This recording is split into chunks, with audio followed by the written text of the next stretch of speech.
So this is a film theory episode. Hazbin Hotel, there is no redemption.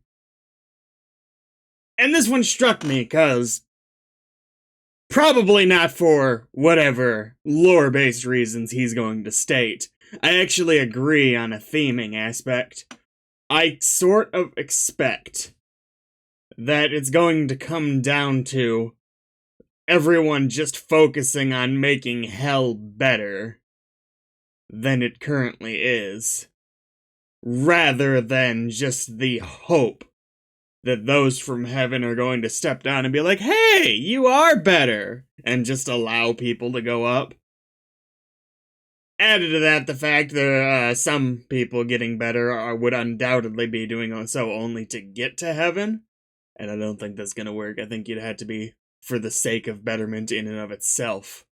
But even if they don't get to heaven, I think there would be an implied value in that. That becoming a better person doesn't have to be tied to some sort of reward or, better life. It just matters in and of itself. So, an intrinsic value. There's the vocabulary word. So, let's see what he has to say. Hotel is just one heck of I can't show, hear him. right? I mean, in one Hotel is just one heck of a show, right? I mean, in one episode, the one episode in existence, you have a killer premise, unbelievable animation, sharp writing, catchy musical numbers, and amazing characters to boot. I mean, in just 30 minutes, the pilot alone has more content than whole seasons of other shows. Right. Of today's theory, I wanted to start things off with a mini theory. Right? Okay. In the show, we're introduced to what is currently my favorite character, Alistair the Radio Demon, and all. I think most people like Alistair a lot. I enjoy him quite a bit, but Charlie's awesome. I think she's got a hilarious personality and is just generally well written, whereas I want to learn more about Alistair. I'm very curious to see where they're going to go with him.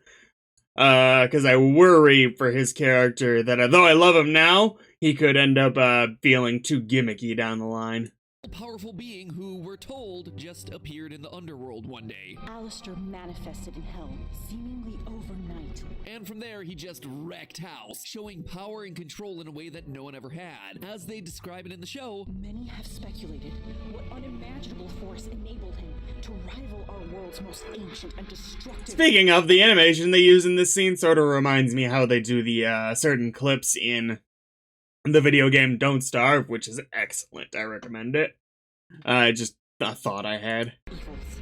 Well, friends, my mini theory is that Alistair the Radio Demon gets his powers from none other than Gravity Falls' own Bill Cipher. Fuck's sake. To be perfectly clear on this, I know this isn't true, but characters are uncanny. Alistair's microphone is alive. Also has that one-eyed thing going for it, just like everyone's favorite equilateral lad, Bill. Both Bill and Alistair are making deals that you're going to go on to regret. Both ominously glow when they're making said deals. And the deals of both are seemingly sealed with a handshake. Both are closely associated with mysterious runic I'm going to fly in and around them. Both also seem motivated by the same thing. Assume A large desire to use their powers to create chaos for really no good reason. But all of that super. Ooh, that's not entirely true for Alistair. We don't really know his motivations yet, but the comic Day in a Life seems to show that there's more to his personality than simply, being the chaotic bringing demon.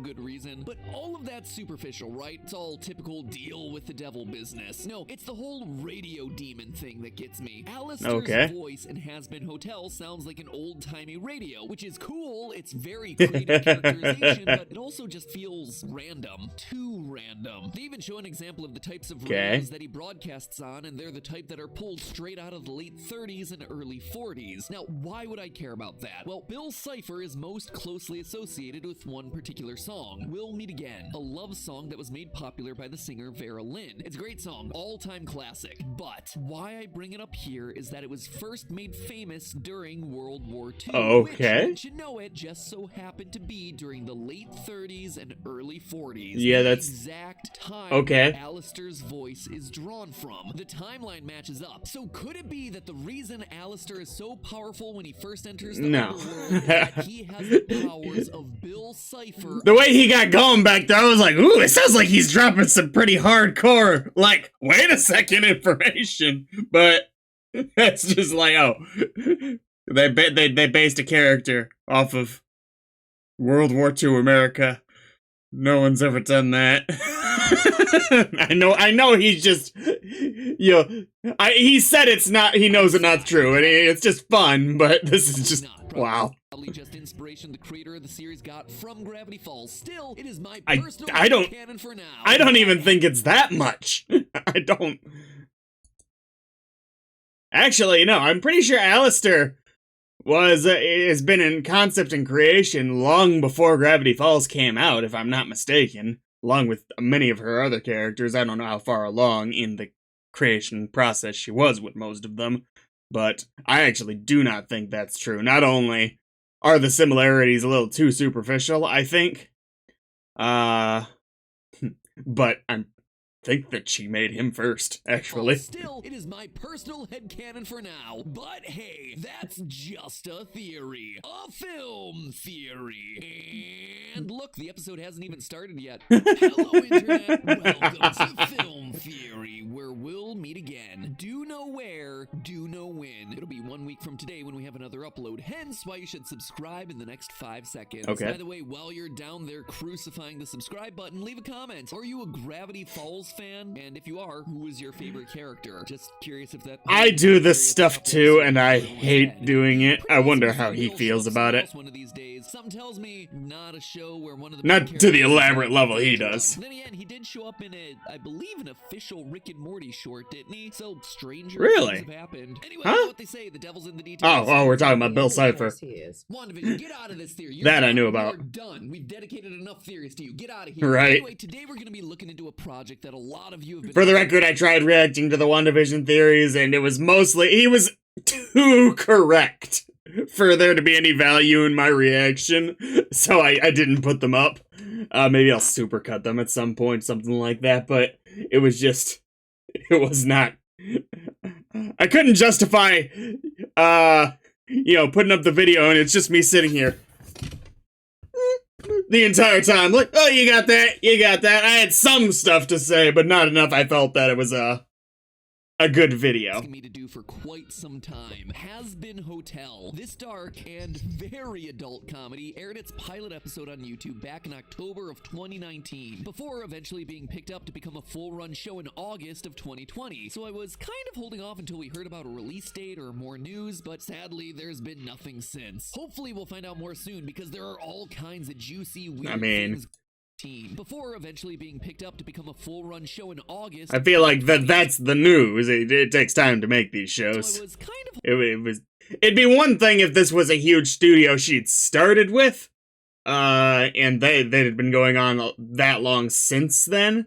But holding off until we heard about a release date or more news, but sadly, there's been nothing since. Hopefully, we'll find out more soon, because there are all kinds of juicy, weird things going on in this world that I want to go theory sicko mode on, but can't because there's only one episode and 2 short web comics. I would have just left it alone, but after Hazbin's sister series, Heck of a Boss, with the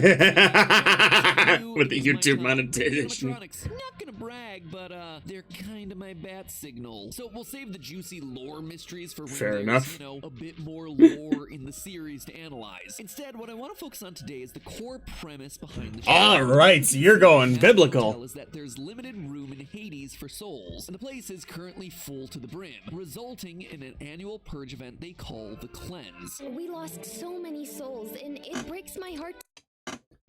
Maybe it's different for bigger channels, but I can say hell, and provided I don't get copyright claimed for the game theory episode, I can put an ad at the beginning of this if I want to. Like, It's probably different for bigger channels, but it's usually only in the first 30 seconds. There's a problem, and he does not make his videos for kids. I know this because he has a comment section, so I'm just like, I feel like it's just...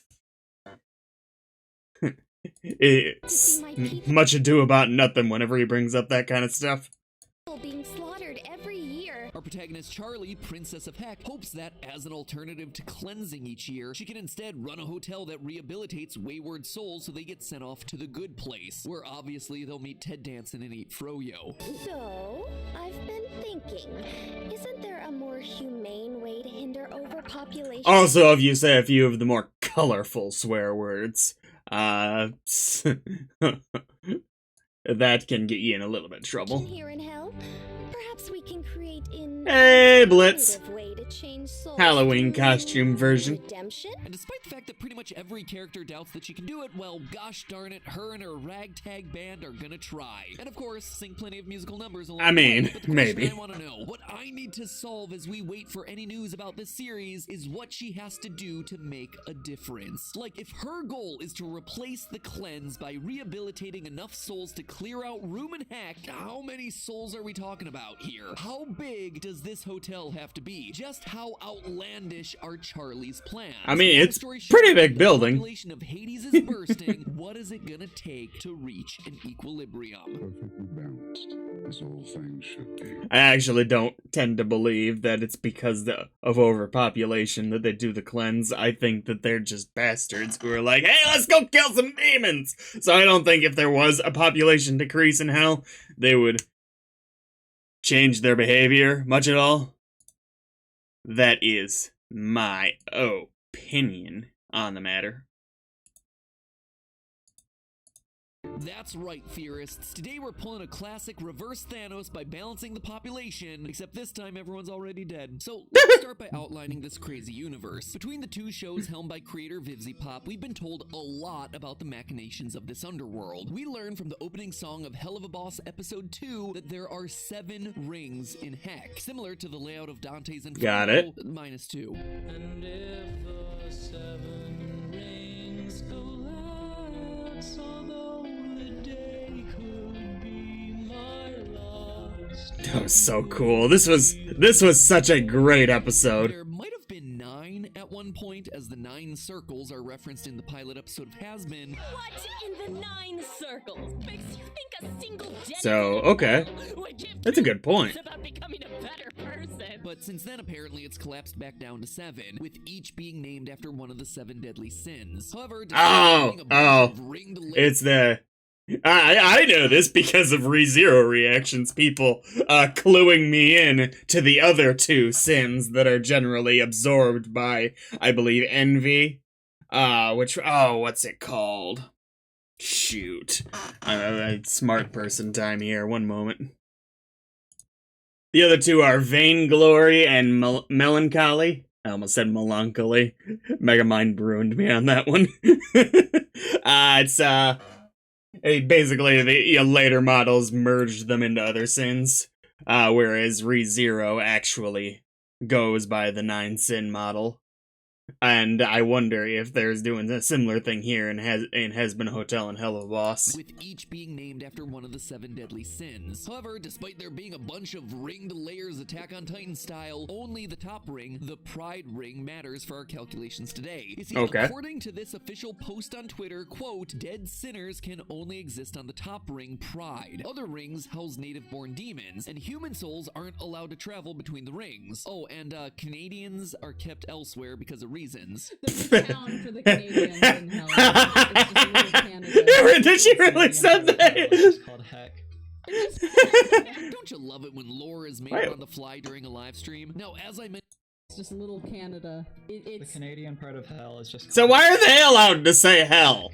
It's just. Not censoring them. On the fly during a live stream. Yeah, right. As I mentioned earlier, because space and heck is so limited, each year exorcists sent from heaven are tasked with wiping out enough souls to make room for next year's sinners. And maybe that'll be fodder for a new theory after we get some more episodes. Wait, would that make me double dead? So how many souls is Charlie gonna have to redeem each year to keep the population of the necropolis from swelling too high? Well, funny enough, the problem is a bit simpler than it might first appear. We actually don't need to know the size of Pentagram City, or the Pride Ring, or do things like we did during our Attack on Titan theory where we measured ring population density and all that. Because this time, we are told explicitly that the I'm not caught up on Attack on Titan. I don't think he was going into spoilers, but just in case. city is at capacity, and that the yearly cleansing is to knock that number back down. That means we only need to be focused on the rate of new souls entering their unhappy afterlives. Okay. If at the end of the year, the underworld is winding up at capacity, This will well, obviously Charlie get would harder redeem as every many year. souls as would wind up down there in order to maintain an equilibrium. And the good news for Charlie is that the rate of souls going into the afterlife is starting to stabilize. The past 150 years or so has been absolutely wild for the growth of the human population. In 1900, there were about 1.6 billion people on planet Earth. And just 100 years later, in the year 2000, Lots of population scientists theorize about where the point of equilibrium is, the amount of people in the world where things basically level off. And some of them think we're basically reaching that point.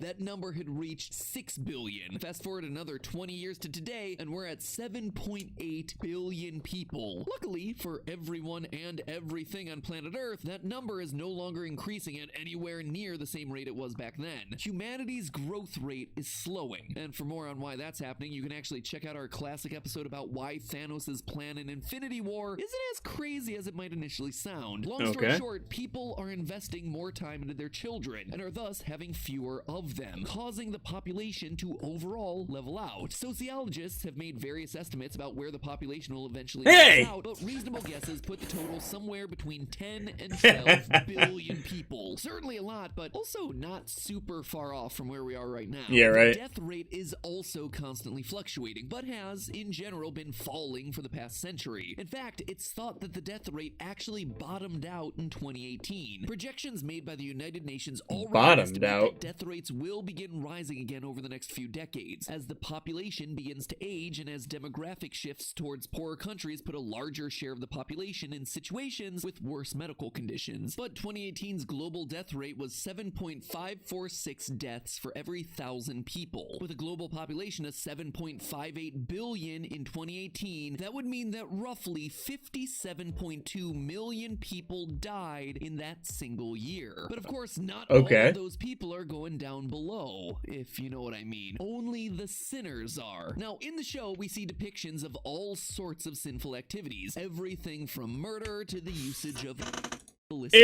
It actually really seems like just the basic sins are enough to get you into hell in this world. Based on behaviors we've seen of people in Hello Boss, though. That could just be bad conjecture since we haven't seen a whole lot of sin explanation in the show. Substances. So one way to solve our problem would be to take that group of 57 million deaths and figure out what % of them have engaged in one or multiple of the damning activities that we see happening in and around Pentagram City. According to data from the 2016 World Drug Report, there were 247 million illicit substance users worldwide in that year alone. Remember though, you've got to figure out in an entire lifetime someone becoming a drug abuser, even if briefly, and not getting absolved of their sins. Like, does that count? And when I say they're using the stuff, I mean that they're using the hard stuff. The stuff I can't say on YouTube for fear of this video getting even more risk of demonetization than it already has. So right off the bat, that 3% translates to 1.7 million people sent to the deep depths below off of drug use alone. Homicides are thankfully significantly less. Homicides for every I would hope so. 100,000 people globally, if we assume that each one of those homicides is being committed by a separate person, which obviously isn't true, but is going to give us our worst case scenario. I think most murderers head home and they engage in the activities he described in the first rung of problems. So you at least have every murderer is a drug abuser, or at least close to every murderer. 30,000 new additions to our hotel guest list. That number is very concerning when you think about what it represents. The number of murderers on this planet is too darn high. For other violent crimes, the average is actually a bit higher, 12.7 per 100,000 people globally, boosting us by another 962,660 souls. So, after the substances and horrific violence section of our program today, we're walking around with a pretty sizable hotel already. 3.2 million souls, all needing to be redeemed. I like that they use the Soul Eater soul. Population equilibrium. Eat your heart out, Paris Hilton. Princess Charlie has got your hotel chain beasted. See, that joke's relevant because Paris Hilton is super famous for being rich and having a bunch of hotel barons in her family. But the joke isn't all that far off from reality. As of last year, Marriott Hotels is the world's #1 hotel chain, with nearly 1.4 million rooms available for their guests. That's concerning numbers. Charlie's Happy Hotel already needs more than double that amount, and we are still not done counting. And we're still talking about one building, too. Last one where the numbers really start to skyrocket. Infidelity, cheating in relationships. Now, while I'm not promoting religion here or anything, and we all know that different religions can have some major differences, one thing that they all tend to agree on is that you're not supposed to be, you know, coveting your neighbor's wife and all that. Kind of makes you wonder about the guy who was with Angel Dust. Is that his whole thing? According to an exhaustive review of research done on committed relationships published back in 2005, 40% of unmarried relationships and 25% of marriages see at least one incident of infidelity. Another survey roughly backs this up. 20% of men and 13% of women admit to having a fling with someone other than their spouse while married. So I'm gonna split the difference here and say that, I don't know, roughly 30% of people are skis-balls who have cheated at some point in their life. You all suck. As someone who was cheated on in the past, I hope the radio demon eats your Whoa! Plenty to feast on, because that suddenly jumps us up by, get this, another 17.3 million sinners, sending our grand total to 20.5 million new sinner denizens of Pentagram City waiting to get purged each and every year, requiring the Charlie really is gonna need some more help. Well, this just won't do! single biggest rehabilitation initiative you could ever need. Might want to consider getting more help for that front desk there, Charlie. Now, obviously, a lot of these people might be overlapping in their sins, right? Not all of these are mutually exclusive to each other. So maybe I'm going about this wrong. Maybe this isn't about me judging other people based on their sin totals. Maybe the difference between heaven and heck is like those stupid reviews that you have to do at your job. A self-review. Assess yourself for how well you're doing at your job. Okay. I mean, why is this a thing? Like, this drove me nuts when I was working in an office environment. And even today, working on YouTube. Yes, thank you. I'm doing fantastic. Look, today alone, I judged up stats about infidelity and illegal usage of mind-altering substances. I am crushing it. How was your day? But seriously, guys, some of you missed the memo about always giving yourself a good review, because when people were asked to self-report about whether they would go to heaven or to the other place, 10% of people said that they were definitely going to the bad place. No ifs, ands, or buts about That's not it. Another 42% smart. said that they weren't sure. With John Oliver down there. I'm pretty sure St. Peter at the pearly gates ain't gonna be giving you the benefit of the doubt. By those numbers, that 20.5 million souls was an understatement. Now we're talking closer to the range of 30 million. Hold on though, what about friends rating their friends? Well, when asked, 72% Americans who believe in heaven. She's a princess, maybe she can get another building. Good or excellent. Alright, doing a little bit better on that one, America. But they also Let's focus on filling the first one first, though. Their friends would absolutely go to H-double hockey sticks. Way to throw your friends under the bus there, guys. In short, any way you're calculating this, there is no way that Charlie's Hotel accomplishes its true mission in under 14 million souls. Oh, sure, she can save a few wayward souls here and a few demons there. I doubt that. Break even, 14 million is the minimal calculation based on all the that we just tried. That was fun animation they did there. In this whole process too. The real twist hiding at the end of both of these shows is that the Immediate Murder Patrol, IMP, the organization that we the Immediate Murder Professionals. following the sister show Hell of a Boss is gonna be working directly against Charlie and her goals. Because they're making more? A grimoire that they stole from a demon named Solace. In his very first appearance, Solace asked Stole. to kill someone who He did steal it, but global it's warming, stole. to increase that death rate we were talking about earlier. He's trying to convince people global warming exists, doesn't it? Well, yes, but more people die if nothing is done about it. Solace is specifically trying to increase the population of souls despite already existing overcrowding. Solus. It's almost like the two shows That's are Solace. working directly against each other. One is about souls getting out of heck, the other is about souls getting in. I mean, they can also go to heaven. System that's capable of saving The people they 14 kill, million people technically per speaking. year, or will the native demon's plans ultimately stop her? It's honestly a fascinating dichotomy because the two shows are so clearly poised to clash against each other. Nah, they're not. Different theming and different focus. Also, Charlie is more broad picture than anything Hell of a Boss is ever going to be a concern for, because at most, the folks in Hell of a Boss kill, like, a family a day. Which, obviously, it's not good, but if those numbers are enough to be a problem for Charlie in the grand picture, she's doomed from the start. So... no, these shows, I don't think, maybe they'll do like a crossover one day, but especially being helmed under, different studios now, Vivsby Pop personally handling Hell of a Boss and A24 doing Hazbin Hotel, I do not think that they're setting up big lore, face-off between the two. Either side could end up the victor, and while Charlie may seem the more traditional protagonist to end up winning the day, these shows are anything but traditional. So I guess we'll just have to wait to see what creator Vivsy Pop has in store for us when the full show eventually drops. Yeah, But I really don't think that the result, the solution to everything is just going to be, they're redeemed, it worked. I don't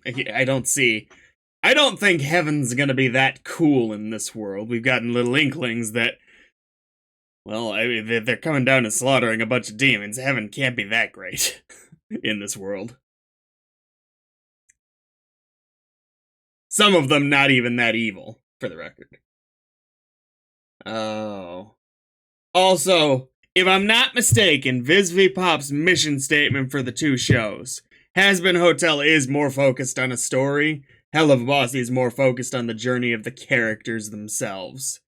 And, well, that could be malarkey.